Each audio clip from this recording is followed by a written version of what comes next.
about protecting assets, but also about contributing to the development of innovative new solutions as well. Please join me in welcoming on stage our distinguished panelists, Ms. Joyce Rodriguez, Head of Cybersecurity, Airbus India. Ma'am, can we please have you on stage, please? Round of applause, I think. We can sit well. We can sit with the side, yeah, like this. Please sit. Go ahead.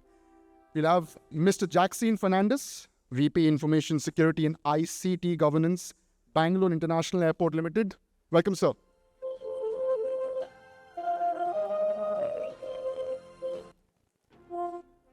We also have Mr. Kumar, Krishnamurthy, Venkateswaran, Group Chief Information Officer, Narayana Health. Welcome, sir. You can use that. And to moderate this session, I would like to call upon Mr. Sridhara Siddhu, CVP Cybersecurity at AT&T. Welcome, sir. So this is you. I would love Siddhu, sir, to set the context and start with the plenary tools. Thank you. Thank you. Waldo. Can you hear me okay? Morning, offline also share a lot of other things. So the context that we were given today for this session is that last couple of quarters have been significantly challenging for majority of global organizations, whether you're a multinational or an Indian company, doesn't matter. So in light of all those incidents that are happening, so is there a need for the economic activity within the Indian context need to revisit some of the cybersecurity practices? Is there a need? What are the challenges? And what probably could be options? That's what we're going to talk about. Obviously, we are not going to take any name of the organizations, you know it. So we have about 44 minutes and we will cover maybe in around 35 minutes. We'll have about 7 to 10 minutes for questions at the end. So if you have questions, please hold till we do the initial setup for the conversation. So with that, the first question I have is that, hey, to all of you to start with, we have seen probably this year a significant number of, challenges in the availability issues, whether it is caused by a cyber incident or otherwise, which has led to a significant amount of additional stress for both security and technology organizations. I know I'm not definitely going to say only security because Kumar also handles technology here. So my question to, probably start with Kumar, right? So in the context of all the things that happened in the last few months, every organization manages their IT operations and security in certain way. They will have their frameworks and then they'll have playbooks to probably work through. But considering what we have seen in the last 6 months, do you see that there is a need to revisit our security operations and then, any kind of a process changes? Sure. Check. Okay. Yeah. Thanks, Siddhu. Thanks, everyone, for the opportunity. So I think we all know what the changing threat landscape is and how fast, organizations are being attacked with various vectors of attack, right? But that said, especially in the last 3 months, we have seen availability issues resulting in, catastrophic incidents. We come from a healthcare background. We deal with lives. The day in, day out, we are in, business of saving lives, right? I think whatever has actually happened in the last 6 months basically puts a big question mark in the entire process. The process that we were actually implemented in terms of incident response, in terms of resiliency, in terms of communication plan, in terms of looking at platforms and partners that are there, right? So some of the learnings that we've actually had, some of the learnings that we've actually had, especially in the last 3 to 6 months, even though we were not affected by the recent availability issues, One is to revisit the cyber incident response. It is not only that, when you get attacked by a malware or something like that, or a ransomware, and you basically go about triggering the incident response, but if there is an availability issue, do you have the required standard operating procedures for you to continue operation, to continue to service patients, right? Now, let us say if the systems are not available, can registration work? Can billing work? Let us say the patient who's there in the ICU, who might actually require medication, what sort of information that we would actually, the doctor can actually have on hand so that they can be, they can give given the right infusion from a drug standpoint, or basically say, hey, this requires a blood gas analysis to be taken, so let's go ahead and do that, right? So I think that is one learning, right? Revisiting the standard operating procedure and ensure that it is actually working. That is one thing. Two is basically segregating certain networks, especially for us, we deal with a ton of biomedical equipments, right? Can that be completely isolated? And should we basically even look at alternate set of tools to protect the biomedical, so that there is some kind of segregation that is available? So even if this primary thing is actually affected, can the biomedical equipment still function? Because that is very critical for us to, get the analysis done, get the reports basically certified. That also is not only from a lab standpoint, but also from a radiology standpoint. Your CT, MRI, X-ray, ultrasound, everything that is actually there. And also revisit communication protocols. A hospital can be a very chaotic environment, right? It is a highly porous environment. People come and go. And we are dealing with a bunch of clinicians, nursing, paramedical. So today, 60% or 70% of our workforce is basically clinical workforce. How do we then communicate to them, right? Who should be the first responder, or how should this entire plan get permeated across the entire hospital, right? I think those all things need to be revisited, and also briefing, and also from a leadership standpoint, what should they do? What part will they play, right? What should be our messaging to the external world, right? I think those are some of the points that we will have to revisit and, take note of and get prepared even for a worst case scenario. Yeah, I think the availability issues that we experienced, many of us did not know as to what happened and why it happened for at least few hours, right? Maybe let me come to Joyce. So what's your observation in terms of the global impact that we have seen, and then what is that the security organizations need to probably revisit anything differently? So, again, I would say incidents like this help us refocus in a way, or, shifts priorities in a different way. We knew this risk somewhere. I'm sure all the risk professionals, security professionals knew, or even technology professionals for that matter, that the wide adoption of technology, and especially for some of the common enterprise-wide applications that, are mass adopted by large organizations, will become this kind of a risk at some point in time. That if one thing goes down, how it can trigger a cascading effect and cause the kind of a massive outages we've seen. So we've known this risk probably at the back of our minds, because we are in this profession. We've seen this day in and day out. This is just now come into the table for discussion at every level now. So that is a big change that has happened. So everybody, a board member, a CXO of any, managing any department today, is talking about this risk, is talking about the risk of technology. It's something that, security professionals, technology professionals have always been talking about. Now it's been spoken, in a management language, in a leadership language. I think that's one big shift, definitely. Now, what do we need to do differently? One, I think as security professionals, because we understand what risk management is all about and everything, it's also our responsibility to educate our leadership as well accordingly. We cannot live without technology today. We cannot disregard some of the large, products out there that we adopt because of their credibility, because of, their ease of usage, ease of integration, etc. So this is bound to happen. This will exist. And incidents like this doesn't mean we will start changing our, decisions and everything, rapidly, anonymously, or whatever it is actually.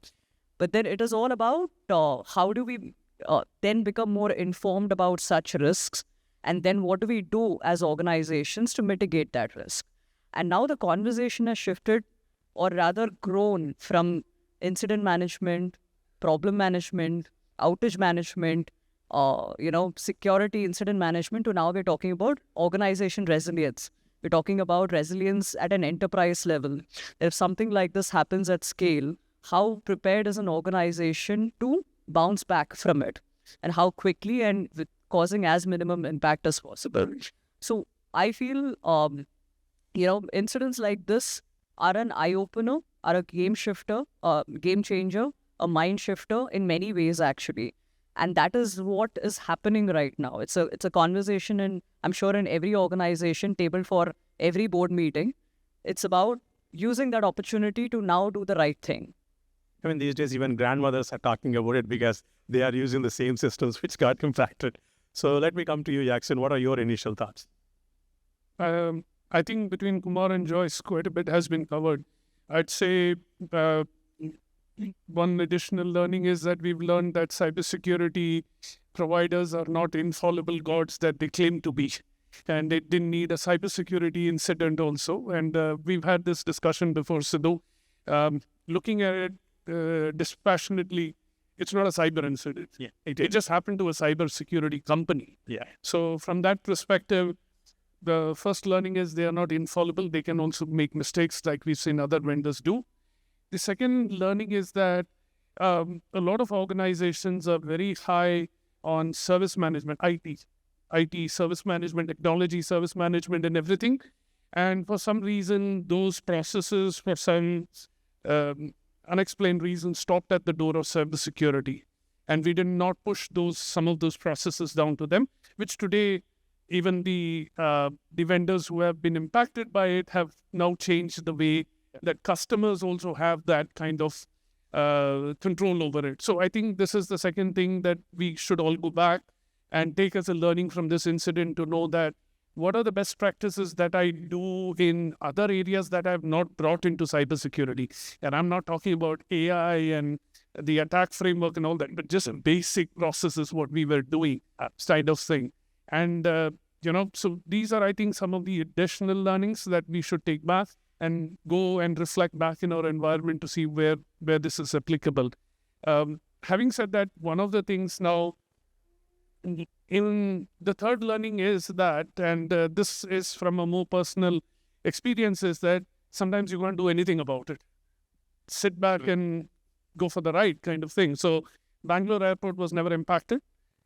Our airlines were never impacted, but their provider was impacted. And unfortunately, the only thing we could do is do crowd management. So provide more chairs, give people sandwiches and drinks to have. Which was never thought of in running an operation for an airport. Exactly. So there's nothing that technology could do, but the only thing is sit back and ride the wave of what happened, simply because, it impacts you in a way that you never thought it impacted you. So that's the third thing. Sometimes you should just sit back. I'll start with you the next question anyway. Joyce indicated, also about the conversation has moved from, security operations to governance to IT operations and service management to also executive leadership and board, because everybody was talking about it. Once in a while, I don't know whether I can say this. This is sometimes kind of a short-term bane for security teams to understand and have a, hearing from the board and other people. So I know each reasonably mature organization has got a decent oversight by the board members on the cyber risk and its governance. But if we were to take a step back and look at the past 6 months of incident that happened, is there a different kind of, insights, queries, questions coming from the board? Because you both deal on day-to-day basis, public company board. So would you want to take Jacxine from your standpoint? So absolutely. So the questions have changed. The short answer is yes. And the thing is that, when previously a lot of organizations, I'm not speaking specifically to Bangalore Airport, but the conversations on cyber resilience per se was around how do we survive and operate in case of a cyber attack. That's cyber resilience for a lot of people. But what this particular incident has exposed is operational resilience lacuna, because we stopped at, and in many typical organizations, I say, we have our crown jewels. We say, this is what runs my business. Kumar mentioned about some of those things in a hospital environment, in an airport environment, in any other organization. We know what are the crown jewels that runs my business. The problem is those crown jewels also are running parallelly in those technology boxes with other things which has the potential to maim you. Now, I'll give you an example. Everybody gives laptops, desktops, and everything to their employees.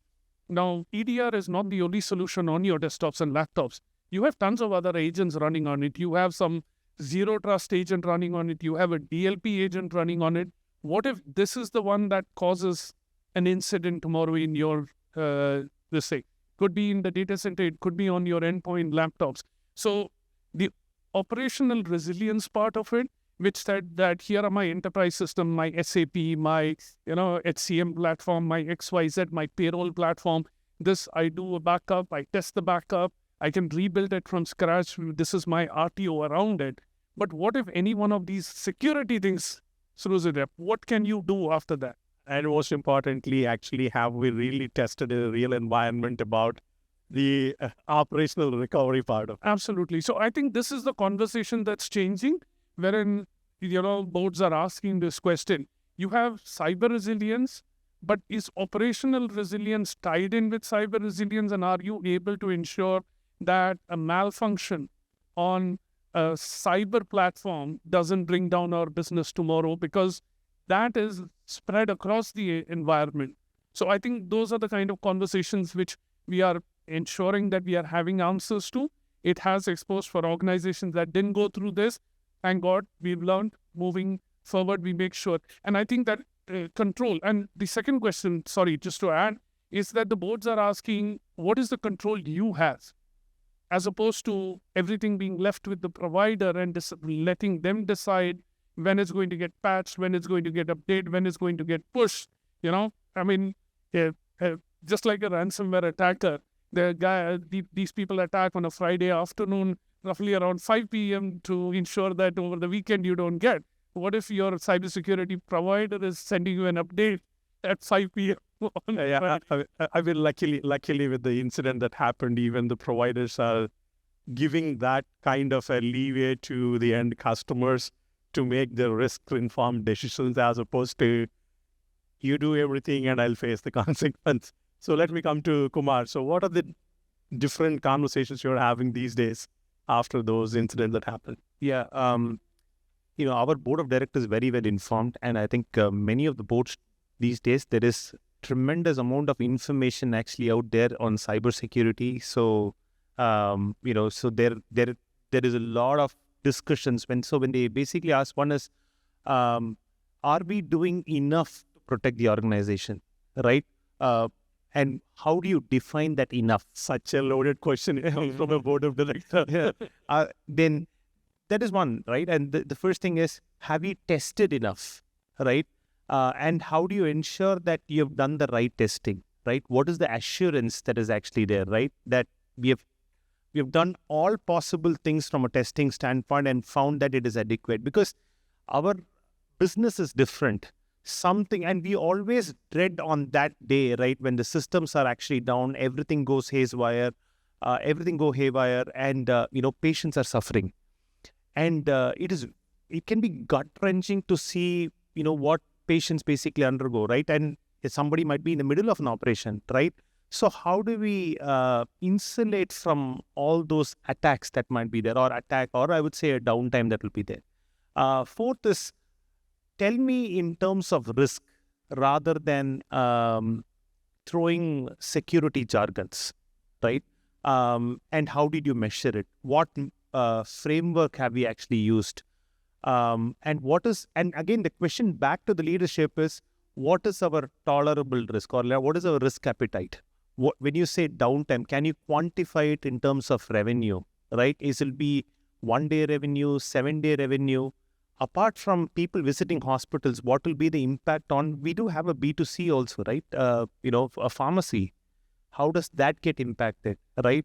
So these are some of the things that, questions that are being asked, and we are trying to, every day is a different challenge. There is always new things that actually come. Different divisions of healthcare on a different day of the week have got a different revenue streams. Absolutely. So there is no single answer to. Absolutely. And we are an insurance company too, right? We are a vertical player, and provider is just one side of it. We are a technology provider. We are an insurance provider. We have a supply chain company. So tell me, the two businesses that we are not in is pharma and biomedical equipment manufacturing, but rest of the other things we are actually there. So I'll come to the questions here, considering you're so consolidating. So we have to deal with two different boards, for the insurance company as well as from a provider standpoint, different set of stakeholders, different regulators. The insurance is a highly regulated industry. So how do we basically address those because there can be penalties and everything. And everything is done to, so the questions are asked to ensure that we don't face penalties. We don't come under any fines, or, we don't get into a scenario where the business suffers an extended downtime, right? And that is again a reputation. Basically bring all that back up, from a brand standpoint, from a reputation standpoint, right? I think that is the single most concern, right? What will be the reputational impacts, Bob? Let me switch to Joyce. What are you hearing from your leadership standpoint post? I know you haven't impacted. Some of us were lucky on certain aspects. Yeah. Yes, indeed. So as an organization, yes, we were not impacted by it, by some of the recent outages. But then as leadership, yes, there is quite a bit of reflection. And, no organization exists in a standalone manner. We're part of an ecosystem. Some of our ecosystem partners were impacted by it, but also because of the nature of the business we are, and we are a manufacturing industry, and unlike retailing, we don't see an immediate effect when our ecosystem partner is affected. We have a cascading effect, but not just as immediate and, critical, I would say. But then as a leadership, we did look at lessons to be learned from, whatever has happened. And, if there is anything that we could learn about it. And yes, the one ultimate, conversation, which is linked to what I said earlier also, was all about that. This is not something we can avoid. Today, it was one product. It was just that we were lucky we're not using that product. Tomorrow, it could be another product that we are using, actually. And it can happen to us as well. And what would be the worst thing that would happen to us? So we did that kind of a reflection for sure. And the whole conversation came around preparedness then. Because today, we all know as security professionals, it's not about if we will be attacked, it's about when. Because if not directly, indirectly, there will be a impact on us. So it's about preparedness then. And for larger organizations, and especially with complex technology landscapes, geographical presence and everything, and also, a bit of a federated operating model that we operate in as well, having a centralized approach to resilience is required, actually. Because an impact can be felt in probably a particular geography, a particular business division, etc. But at the end of the day, reputation, is just one organization. So a lot is around, having understanding, our technology landscape, understanding the dependency we have on the huge ecosystem partners that we have today. Understanding, what steps need to be taken from a readiness to respond to such situations, to communicate internally, to communicate with our stakeholders, etc., and also to bring back systems back. So conversations around business continuity management, conversations around, also, our ransomware resilience as well, because that's one of the definitely biggest attack threats for us.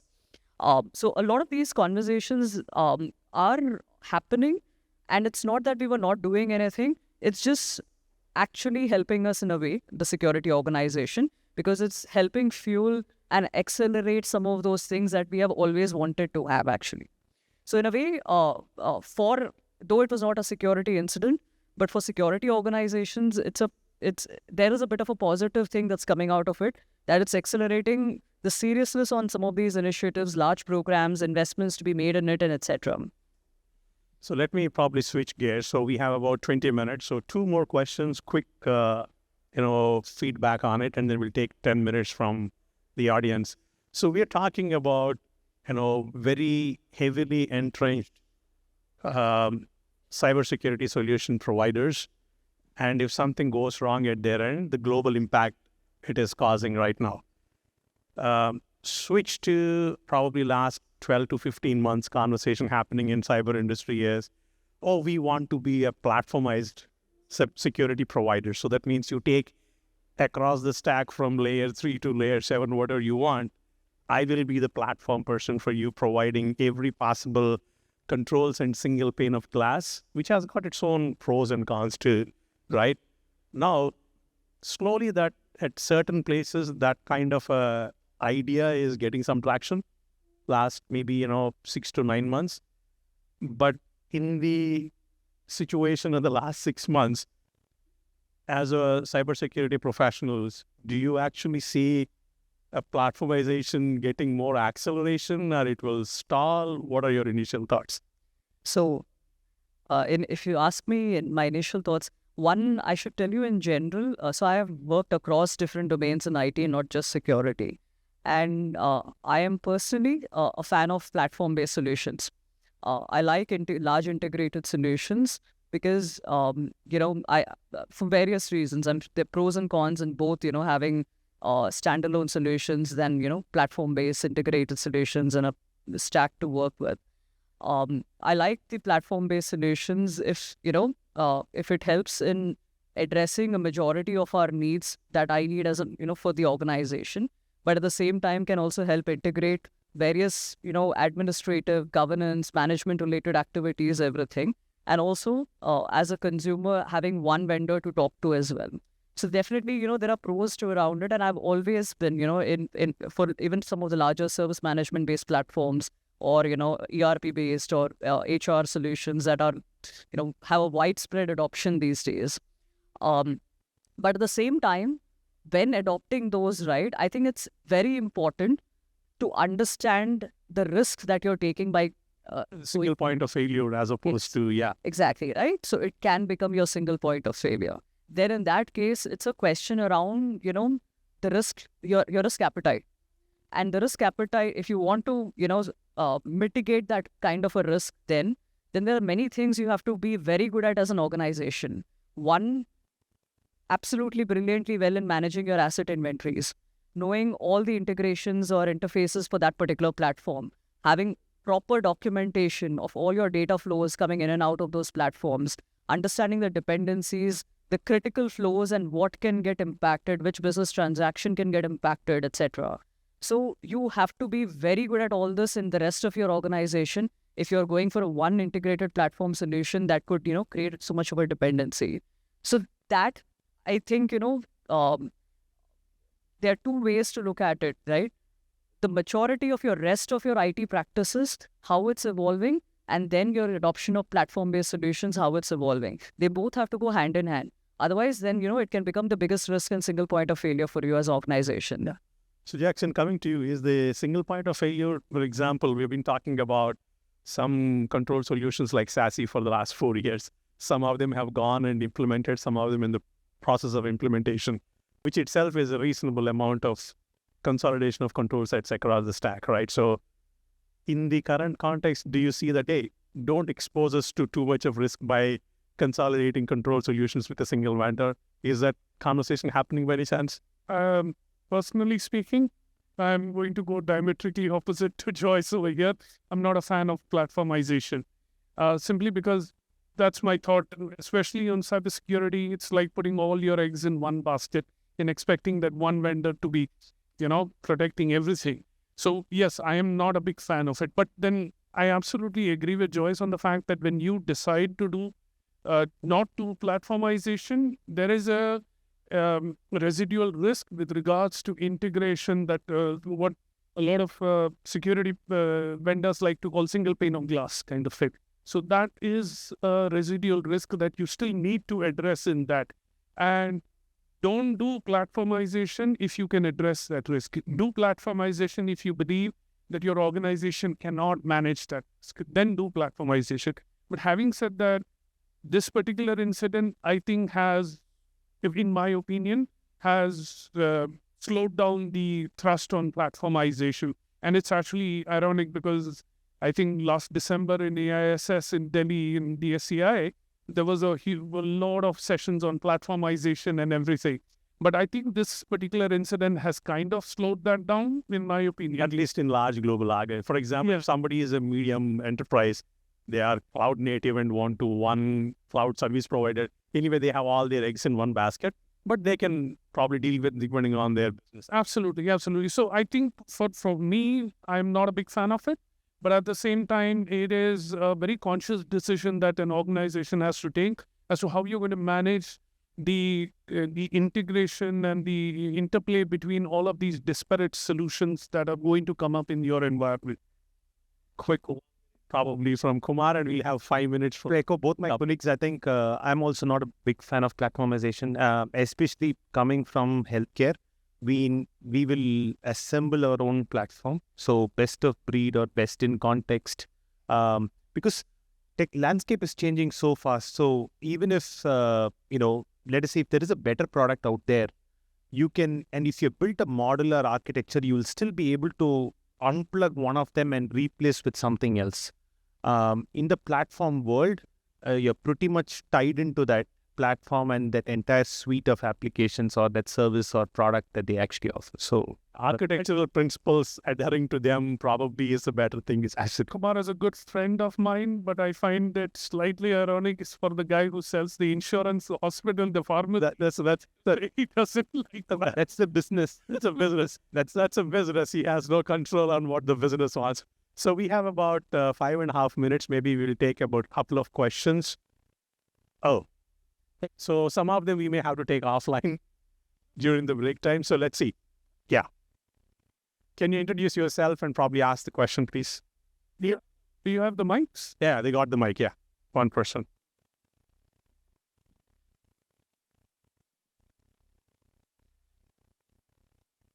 There's mic is coming to you. Hello, my name is Sunil, and I'm the CISO for Capillary Technologies. We were talking about operational resilience and how do we go about it. One of the basic thing for that is understanding what are the different threat scenarios I'm going to come up with, right? Now, how do you define what are the threat scenarios for you to be resilient? Because there's so many threat elements and you can have a limitation on that. And this, I don't think anybody had thought about it, that this can have a risk, or nobody thought that it can be a real-time scenario, right? So where do you put a line there or draw a line that, okay, this I'm going to accept it and this I'm going to look into it? I'm a moderator, not supposed to answer the questions. I will pass on, but I will talk to you offline as to what some of the more Intel-wise matured organizations do on their risk prioritization. So any takers? The question? So when we talk about operation resilience, right, it's beyond just threats actually, because this was not a threat, this particular incident. It's about risk actually, and there are obviously standard ways of doing risk management. We all know that over here, we're risk management professionals. There's an enterprise risk function. Technology risk is a part of it. As part of that, it's very tightly embedded in most of your organizational processes. That when you have new solutions, you identify all possible risks, have a risk register, but also have an integrated way of rolling up that risk at an organization level. How a risk gets aggregated at every level and then gets rolled up. Definitely, that is the more textbook way, and a lot of us are already doing it as well as part of our organizational. Then it was a great issue to take off from flying activities. So how do you conduct the drills in this scenario? Because it's very difficult to, keep the system down for a while and do the exercises. Then in airline industry and in healthcare industry, how do you conduct such kind of drills? On the healthcare front, what we basically do is, we have many hospitals, right? And in each of these hospitals, the risk scenario is very different based on where the hospital is actually located. So for each of the process that is there, let us say if it is ambulatory, which is outpatient or inpatient, operation theater, we identify who are all the process champions and who are the various personas basically involved. And we understand what they actually do, right? On the system, right? You can, if you have a product manager with you, you can understand what are the set of activities that is actually done on the system, what is done on online, what is done offline. Now, if we have to do the same activities completely on paper, or let us say for them to provide, let us say, an infusion of drugs, or to basically recommend for certain lab tests, what is the information that is actually required for them to make that decision, right? Let's say for a doctor, from a patient standpoint, do they need to understand, do they need to have a hard copy of all the, lab reports that are actually there for the admitted patients? So we have such kind of scenarios basically built, and many of these scenarios come from the clinical teams, right? Because they are the right ones to, come in. Let us say if somebody is actually in the OT, right, and the systems basically go down, what are the other measures that are? So all our drills are actually based on that, and then we write our first draft SOP to see how, when we walk through this entire exercise, saying that if our core system is actually down, then how do we basically look through these lab values? Where is the other source of information from where we can basically draw a backup and basically look at the reports? Do we really need to see the reports, right? Or is there a better way to assess the patient before administering a drug? That's what we basically do in the clinical space. Apart from the regular backup and disaster recovery drills and other fire drills that are actually there, from a clinical standpoint, understanding what is the condition of the patient, who is in real need of care. There is definitely a chart which basically says who are the priority patients that are there. And then if systems basically go down, what are the measures that we basically need to activate? What code basically gets activated, for clinical teams to start making manual decisions and deliver the appropriate care. So there is a lot of testing that goes. Each overall. Quickly cover that. Yeah, I'll try to be short about it. First, a correction. I'm not from the airline industry. I'm from the airport side. Airline sits somewhere in between me and Joyce's industry. So, having said that, secondly, a disclaimer, what I am about to say is not necessarily a reflection of what Bangalore Airport is doing, but we do follow best practices. Having said that, I think it's a combination. How do we ensure that, all of the threat emulation feeds in and does all of this, from testing, drilling, all of that stuff? The point is, it's a combination of the purple team exercise plus the cyber war games that we play with our management. So a lot of times what happens in organizations is we do the red team assessment. The blue team comes in and then we say this is a purple team exercise. So somebody is attacking, somebody is defending. We know that our processes, our defenses, our controls are working and everything. Along with that, plug in what a lot of organizations today do very in a siloed manner or discreetly is the cyber war game with the management, which says, I'll go into a boardroom, I'll gather all my CXOs and I'll give an exercise and I'll say, this is what, now you tell me, what will you do? 10 minutes have passed, you tell me. Integrate that with your purple team exercise.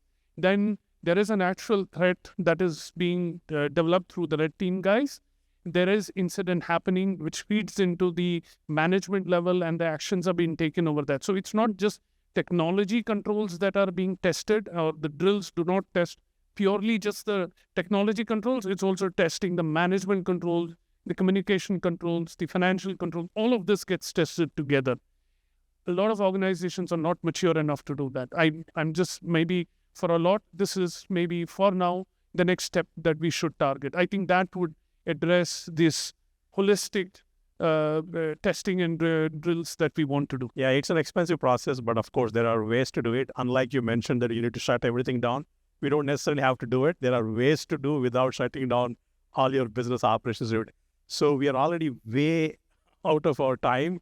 So thank you. Just to summarize that there are cyber hygiene basics, right? Fundamentally, anything that routine is not exciting. So that's why most of us don't do the routine stuff well. And because we don't do the routine stuff really, really well, the business suffers because of those things. So my request to each one of you, if you can take one thing, is that go back and look into your day-to-day cyber hygiene practices and how diligently the execution is happening, and also the report around that is happening, so that we may not be falling victim frequently to this kind of situation. So with that, thank you very much for joining us today. Thank you, everybody. Thank you so much. In the token of appreciation, if I can just request my colleague here to give token of appreciation to Ms. Joyce first.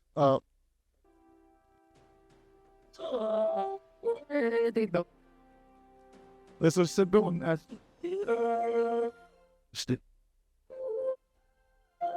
Please round of applause, please. This is where it comes around. It's Jacxine. Thank you so much. And Mr. Kumar Krishnamurthy. Quick picture, please. If you can just go ahead. Quick picture. Thank you.